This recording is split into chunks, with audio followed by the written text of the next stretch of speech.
Continuemos amigos con Cartas de Cartay. Esta vez vamos a culminar la serie de platillos populares relacionados con lo que uno puede llamar los alimentos o preparaciones compuestas, como el pabellón. Y nosotros generalmente en esos platillos siempre hay referencia a la construcción de una nación, hay una serie de relatos. Yo lo he utilizado también para hablar del pabellón, para hablar de otras platillos populares compuestos. Y siempre se ha criticado esas menciones diciendo que son licencias poéticas, es decir, que nos pasamos, pues, y que hacemos poesía con la alimentación, pero no, yo no creo que sea verdad. Yo lo que creo es que sí se puede utilizar, diríamos, la metáfora para explicar con emocionalidad un mensaje. Es decir, cuando uno estudia la memoria, uno se da cuenta que la memoria se divide en tres partes. Como he dicho, el proceso de la memoria consta de tres partes. Una es la captura de la información, o sea, la recopilación de la información. La segunda parte es la codificación o almacenamiento de la información. Y la tercera es la recuperación de la información. Se ha comprobado varias cosas. Primero, que la memoria no toda información se almacena. Ahí hay una selección de la memoria para seleccionar los momentos más importantes de la vida de una persona. No importa que sean agradables o desagradables, pero los más importantes porque están ligados a una emocionalidad. Es decir, generalmente los elementos de la memoria o los recuerdos de la memoria están mucho más ligados con los sentimientos emocionales. Por eso es que uno tiene memoria gastronómica, porque en esa memoria no solamente están metidos los alimentos, sino que está metido el elemento que creó el alimento, o sea, la madre, que es la que te ofrece generosamente el alimento y se construye dentro de tus recuerdos amorosos, pero ligados, por supuesto, con el afecto y el amor. Es la madre que te da el alimento y te lo da con cariño. Por eso es que dicen que el alimento, o mejor dicho, una forma de dar amor es a través de la cocina. Y bueno, entonces tenemos que pensar que la emocionalidad es un factor muy importante para el recuerdo, para crear una memoria. Entonces, en la vida nosotros, todos los alimentos tienen como una especie de relato, una narración, cuentan historias. Ahora, ¿qué historias cuentan los alimentos? ¿Y cómo lo cuentan? Bueno, la memoria establece una red, diríamos, de comunicación que es bastante compleja y que expresa elementos identitarios que son constructores de la cohesión de los miembros de una sociedad. O sea, dentro de una sociedad, para mantenerse como sociedad, se necesitan, diríamos, historias o relatos. Nosotros somos fundamentalmente los seres humanos constructores de narraciones. Bueno, y para poder sobrevivir y hacer que perseveren las prácticas sociales. La práctica social más importante del ser humano es la alimentación. Entonces tenemos que buscar la manera de construir un sistema comunicativo a través de los elementos de la alimentación. ¿Cuáles son los elementos que utiliza la alimentación?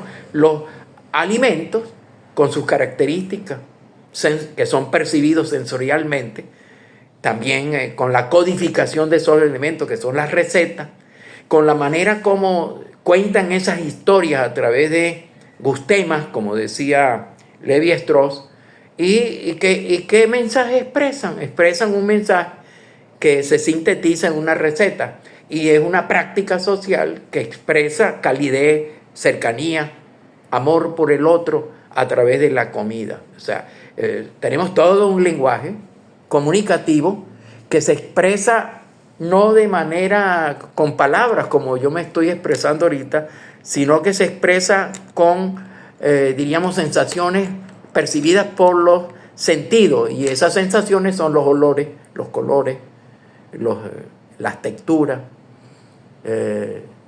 los olores, etcétera, ¿no? Entonces, bueno, estamos explicando que cuando yo hago mención de que el pabellón representa la integración de una unidad, diríamos, identitaria, que se llama, que es el mestizaje, que expresa la síntesis o la unión de varios grupos a través de los elementos que conforman el pabellón. El arroz es refleja, expresa, quiere decir que son signos, expresa los aportes culinarios o alimentarios de los europeos. Eso no quiere decir que los europeos son equivalentes al arroz, porque el arroz es asiático, pero el arroz fue traído no por los asiáticos, fue traído por los europeos en los procesos de colonización, donde hubo un intenso intercambio de alimentos desde el viejo al nuevo mundo y desde el nuevo al viejo mundo. Entonces, los alimentos son referentes, los alimentos son mensajes que nosotros le estamos dando a otras culturas u otras civilizaciones, como las civilizaciones de la vieja Europa, como la española o la portuguesa, le estamos enviando mensajes que están envueltos en, diríamos, en recetas que se expresan en sabores, olores, colores, etcétera, etcétera. Entonces, esos signos son procesos que transfieren icónicamente, voy a decirlo de una manera mucho más simple, esos mensajes son emitidos por alguien que se llama cocinero, utilizando, diríamos, un código, que es la receta, que envía, diríamos,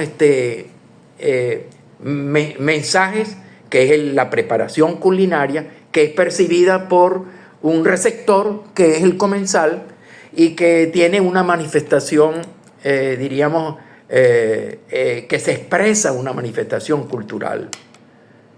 Yo he dicho varias veces que existe, diríamos, dos significados de una palabra. Un significado es el significado denotativo, es un significado universalmente compartido, es un significado objetivo, es un significado, diríamos, que aparece en los diccionarios.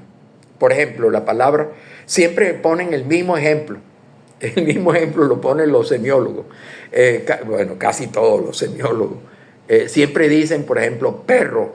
¿Qué es el perro? Busquen un diccionario lo que es el perro. El perro en un diccionario es un mamífero cuadrúpedo que ladra, wow, wow, ¿verdad? Que tiene orejas y que es utilizado muchas veces como mascota. El perro dicen que es el mejor amigo del hombre. Ya uno va saliendo de el significado denotativo, va saliéndose sin darse cuenta a un significado connotativo, que ya no es objetivo, sino que ahora es cada vez más subjetivo, o sea, percibido por los sentidos y descodificado por los sentidos. Esos son el sentido denotativo no tiene que descifrarse porque aparece ya en los diccionarios. ¿Qué van a descifrar? El diccionario se los dijo, le digo lo que era. El problema es que los significados connotativos no aparecen en los diccionarios, a menos que sean diccionarios muy especializados en semiología, y depende de la cultura, depende de los miembros de la cultura, depende del momento histórico, depende de muchísimas cosas, depende de la geografía, la ecología, etc. Entonces, por ejemplo, para nosotros los venezolanos, perro significa, bueno, eso que aparece en el diccionario, pero también subjetivamente tienen significados no compartidos universalmente, son significados propios de los venezolanos. Uno le puede decir a una mujer que es malvada, uno le dice, ella es una perra, pero también uno puede decir que es una perra que los perra faldera que lo sigue a uno para donde uno vaya. Son significados ocultos que uno tiene que aprender a descifrar de acuerdo con los códigos de la cultura, los códigos lingüísticos de la cultura.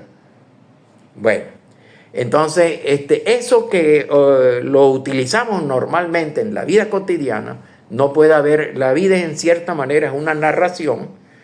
Después le explico lo que es una narración cuando hablemos del sentido de otro video que viene por ahí.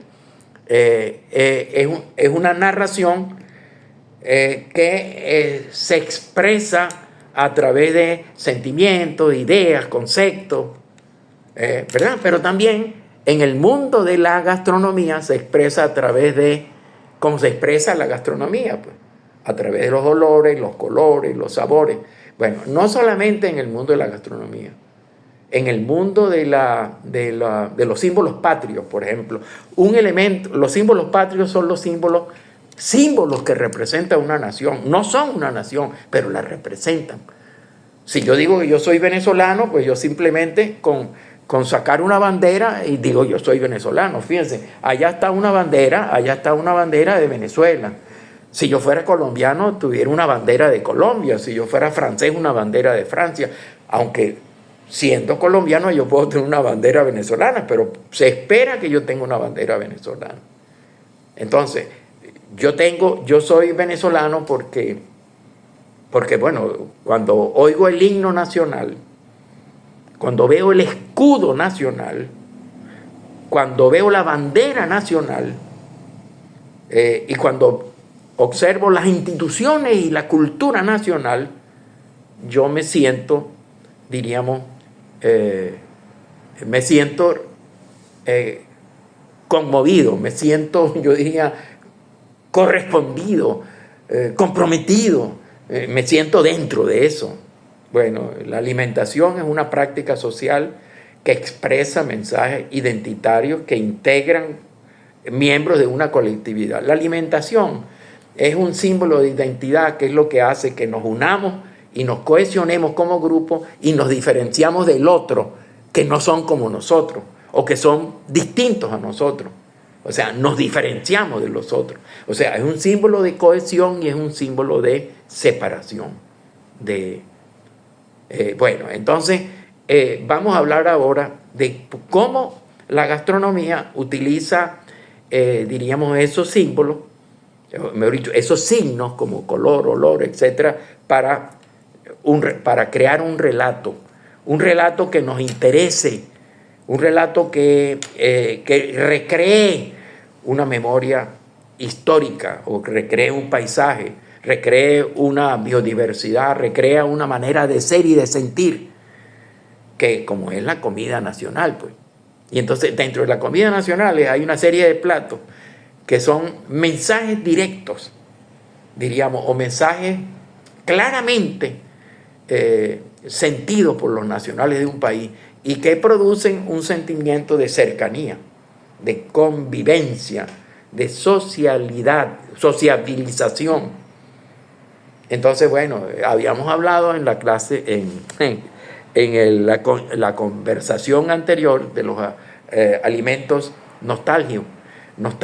Los alimentos nostalgia son aquellos alimentos que invitan a la cercanía, a sentirnos parte de un conglomerado, de un colectivo. Bueno, esos son muchos de los platos compuestos, expresan, son expresiones simbólicas de ese proceso de acercamiento, de convivencia a través de la alimentación. Entonces, ¿cuáles son esos? Lo hemos hablado ya. Ya nosotros hemos hablado del pabellón, cómo el pabellón tiene 3 partes, que el pabellón que se relaciona con la bandera, tiene 3 partes y es una forma de recrear la historia gastronómica y la síntesis del mestizaje venezolano, conformado por 3 grandes grupos étnicos. Uno es los españoles que nos trajeron, por ejemplo, algunos ingredientes de la comida y que nosotros los representamos metafóricamente por el arroz blanco. En segundo lugar, tenemos el aporte y la presencia del indio dentro de nuestra cultura y de nuestro mestizaje. Y que no tenemos otra forma de representarlo, o por lo menos lo más fácil para representarlo es utilizando el color de la carne, un color ocre, y que se parece mucho al color de los indígenas americanos, de los amerindios. Y en tercer lugar tenemos el color negro, que representa los aportes de las culturas africanas o afroamericanas o afro-venezolanas, en el caso de Venezuela, a través de las caraotas negras. Caraotas negras es una de las formas. Lo podemos representar con otros, pero no hay muchos colores, no hay muchos alimentos de color negro. Entonces, las caraotas negras calzan perfectamente dentro de esa representación de la construcción simbólica del mestizaje culinario gastronómico de Venezuela. Así como nosotros lo hacemos con nuestro pabellón, lo hacen también los mexicanos con varios platos. Un plato de eso es, lo hemos dicho, el chile en nogada, que tiene 3 colores, los colores de la bandera mexicana: el color blanco, el color verde y el color rojo. Ahora bien, igual sucede con otros platos, como por ejemplo con otras preparaciones como la salsa pico de gallo, pero también lo tenemos en otras culturas, no es solamente en América Latina, pensando que es que los latinoamericanos somos muy imaginativos y ¿cómo se llama? El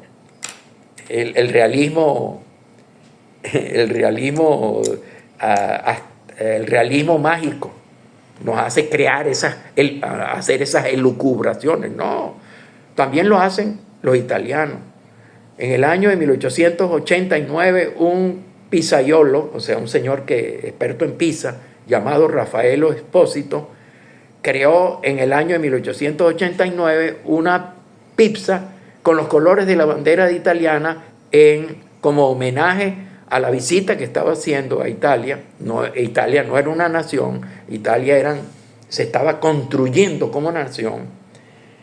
Es una construcción relativamente reciente, con Cavour, etcétera, Garibaldi, pero le hizo un homenaje a la reina Margarita de Saboya, creando la pizza Margarita, que tiene 3 colores: el verde de la albahaca, el blanco del queso mozzarella y el rojo del tomate, que el tomate no es de ellos. El tomate fue llevado desde América a España, pero se metió dentro de la cultura gastronómica italiana, así como el arroz se metió dentro de nuestra cultura gastronómica venezolana. Bueno, porque los alimentos son así, se meten dentro del recuerdo, de la memoria histórica, a través del uso repetido o repetitivo de un ingrediente, o de una técnica, o de un sistema de cocción. Bueno, lo cierto es que así, y también sucede no solamente con la pizza Margarita, sucede también con la ensalada capresa, que tiene el queso parmesano blanco, el verde de la albahaca, y verde, blanco y el rojo del tomate. Ahí está la capresa, expresa claramente un origen italiano, claramente su pertenencia a la gastronomía italiana. Bueno, entonces, así como es la utilización del color como expresión simbólica o como signo para expresar, diríamos, connotaciones relacionadas con la alimentación. Pero, ¿y qué pasa con los colores? Bueno, que el color es percibido por los sentidos, es una percepción sensorial, pero también se utiliza en las banderas. De las 100 y tanto, casi 200 banderas del mundo, casi todas de ellas son rectangulares. Hay 3 banderas solamente que no tienen diríamos, la forma rectangular, son prácticamente cuadradas. 3 banderas, entre ellas la Suiza, etc. Además, esas banderas están construidas con franjas, o mejor dicho, segmentos y colores. El 75% de todas las banderas del mundo tienen rojo. ¿Por qué tienen rojo? Porque es uno de los colores primarios. Pero otros colores primarios es el amarillo, el azul y el rojo. Pero no tienen azules, casi. El azul es casi una presencia, nosotros la tenemos en nuestra bandera, pero es una presencia no relativamente escasa dentro de la construcción de las banderas del mundo. Las banderas del mundo, en las banderas del mundo predominan dos colores. Uno es el rojo, un 75% de todas las banderas del mundo tienen rojo. Y el otro es el blanco, que lo tienen el 54% de las banderas del mundo, 54.5%, tienen blanco. Bueno, ustedes estamos hablando de la gastronomía y los elementos gastronómicos emblemáticos de México y de Italia, y coincidentalmente son los mismos colores de la bandera, y sin embargo los alimentos son distintos. Y la connotación simbólica de los alimentos dentro de la mozzarella o dentro de la pizza italiana, margarita, porque hay otras pizzas, son distintos diríamos, a la utilización de esos mismos colores en la bandera mexicana y en la alimentación mexicana. Y todo eso es estudiado por la descodificación de esos símbolos que expresan sistemas de comunicación lingüísticos. Son estudiados por una disciplina que se llama la semiología, y en particular, cuando se aplica a la alimentación, semiología de la alimentación. Incluso yo he incursionado alguna vez en eso, en la aplicación de esos símbolos. Hay un libro mío que junto con Luis Ricardo Dávila, que salió en el año 23, estamos en el 25, en Estados Unidos, que habla sobre la semiología de la alimentación en América Latina, donde hablo de toda serie de cosas, pues, en relación ya con otras culturas alimentarias de América Latina y del Caribe. Entonces, por ejemplo, el color rojo, ¿por qué es tan utilizado el color rojo? ¿Qué expresa el color rojo? ¿Por qué lo utilizan el 75% de las banderas? ¿O por qué lo utiliza tanto los platos compuestos? Por una razón muy simple. Porque el color rojo estimula el apetito. Estimula el apetito. Le cuesta a uno entender. No lo estoy diciendo yo, lo están diciendo los especialistas en neurología, psicología aplicada. ¿Y por qué no se utiliza acaso el color azul? Porque el color azul suprime, desactiva el apetito. O sea, generalmente en la alimentación se prefiere utilizar colores cálidos, colores brillantes, colores vivos, para estimular la selección y el consumo de los alimentos, mientras que los colores fríos desestimulan el consumo del alimento y quitan el hambre. Entonces, si los alimentos y las bebidas tienen colores con tonos vivos, esos alimentos serán mucho más atractivos de acuerdo con las percepciones de los seres humanos. Entonces, hay un dicho por allí, antes que se empezara a desarrollar la neurociencia, hay un dicho que dice: la comida entra por los ojos. Lo atractivo de la comida es fundamental en la elección del alimento, y lo atractivo de la comida depende de la utilización, porque la comida entró por los ojos, depende de la utilización el colorido para aumentar el atractivo del alimento. Entonces, unos alimentos que sean atractivos, de ahí viene, por ejemplo, la creación de los platos compuestos, que siempre buscan una especie de combinación de colores y de olores y de sabores y de textura que inviten al consumo. Y por supuesto se han convertido en platos emblemáticos de las culturas gastronómicas. No son todos, pero son platos emblemáticos de la cultura. Hay, por supuesto, diríamos, construcciones que son, yo diría, arbitrarias. Por ejemplo, ahí tenemos un plato que se llama, en Ecuador, yo vivo en Ecuador, y por cierto he sido infiel al Ecuador, porque cuando hablaba de la salsa no hablaba de una salsa que es prácticamente de uso de uso cotidiano en la zona donde vivo, que es la costa ecuatoriana, que es la salsa de maní. Se utiliza el maní para todo.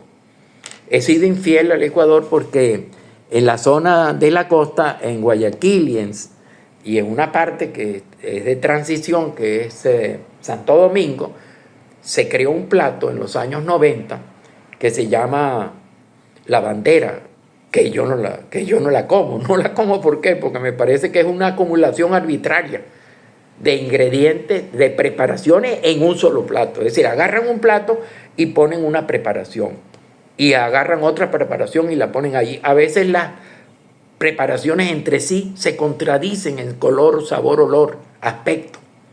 Y entonces lo que quieren es dar una idea de la enorme variedad, diversidad de las preparaciones culinarias, de la gastronomía regional a través de un plato. Pero muchas veces el intento, entre paréntesis, es a mí que no me gusta. No me gusta verlo, no me gusta comerlo, pero es a mí que vengo de una memoria gastronómica completamente diferente, donde los alimentos no se mezclan. Si yo fuera brasileño, yo no tendría muchos inconvenientes en aceptar ese plato, porque yo vengo de una cultura que convirtió a la feijoada, el soul food, en alimento del alma de la cocina brasileña. Y es una mezcla, yo diría, de ingredientes diversos en un solo plato. Cuando te sirven el plato, te lo sirven de un solo. Te ponen todos los ingredientes ahí revueltos en un solo plato. A mí no me gustan los ingredientes revueltos, pero eso son cuestiones subjetivas de la conformación del diríamos, del paladar de Rafael Cartay, que es venezolano, y que yo vengo de una cultura donde la comida no se la revuelven. Por lo general no la revuelven, la presentan ordenadamente. Una de las cosas extraordinarias que tiene la cocina venezolana es que incluso siendo una comida, yo diría que está compuesta, como es el caso de la yaca, en un solo plato, cada parte tiene su propio perfil, su propio carácter, sin confundirse. En lo que es simplemente, es como si fuera una orquesta donde cada instrumento contribuye a una sinfonía combinada de todos los componentes, de todos los músicos y de todos los instrumentos. Bueno, eso es precisamente la yaca, una armonía de sabores. Entonces, en el caso este que yo estoy diciendo, no es ninguna armonía de sabores, sino que es una, yo diría, acumulación arbitraria de preparaciones culinarias que muchas veces son muy buenas, extraordinarias de manera individual, pero unidas y en un solo plato, pues a veces representan una mezcla, yo diría, arbitraria y construida de manera, yo diría, contradictoria para crear la idea de la diversidad de una cocina, de la enorme diversidad de una cocina, que la es. La cocina manabita es una cocina muy diversa, muy rica, una cocina fresca que utiliza alimentos directamente de la biodiversidad. Y bueno, es una comida sabrosa, es considerada la cocina manabita o la comida manabita la más importante de las diferentes regiones de Ecuador, que tiene regiones de la Amazonía, regiones de la sierra, diferentes, diríamos, altitudes de la sierra. Tiene sierra norte, sierra centro, sierra sur, y también tiene costa y tiene diferentes áreas, diríamos, de diferenciación de la costa. Y sin embargo, tiene platos por derecho propio, platos de una enorme, de un sabor extraordinario, pero que unidos arbitrariamente a veces producen choque de sabores que a mí por lo menos no me gusta, pero a los demás sí les gusta, porque se constituyó en un plato emblemático de Guayaquil y de Santo Domingo de los Áchilas, un plato emblemático, todo el mundo habla de eso a partir del año 90. Estamos ahorita en el 2024, o sea, hace 30 y tantos años se creó el plato. Bueno, y ha sido aceptado y convertido en un plato tradicional, porque ha sido consumido por varias generaciones. Bueno, señores, hasta aquí yo creo que me pasé, pero hasta aquí llego con esta explicación que di sobre por qué los diferentes alimentos conforman, diríamos, una unidad, casi como un lenguaje, casi como la expresión lingüística, es una expresión de significados que utiliza la cocina para construir un imaginario y un relato. Nos veremos en la próxima Cartas de Cartay. Si les gustó, márquelo, marque me gustó. Y bueno, los espero en el próximo Cartas de Cartay. Inviten a sus amigos a que este esfuerzo sea compartido y que hagan ustedes comentarios. Por allí me han hablado me pidieron que hablara sobre José Antonio Páez y sus aficiones gastronómicas. Sí, lo voy a hablar. Otros me dijeron que por qué no hablo de personas más contemporáneas como Einstein, por ejemplo. Einstein, ¿cuáles eran las preferencias de Einstein? Bueno, no, estamos construyendo un programa entre todos. Y bueno, yo tengo que tener, yo no sé de todo, sé muy poco de muchas cosas, entonces tengo que tener tiempo para poder construir, diríamos, un relato coherente, para poder entregárselo a ustedes y que ustedes participen en el proceso de creación de un conocimiento grupal. Nos vemos entonces en las próximas Cartas de Cartay.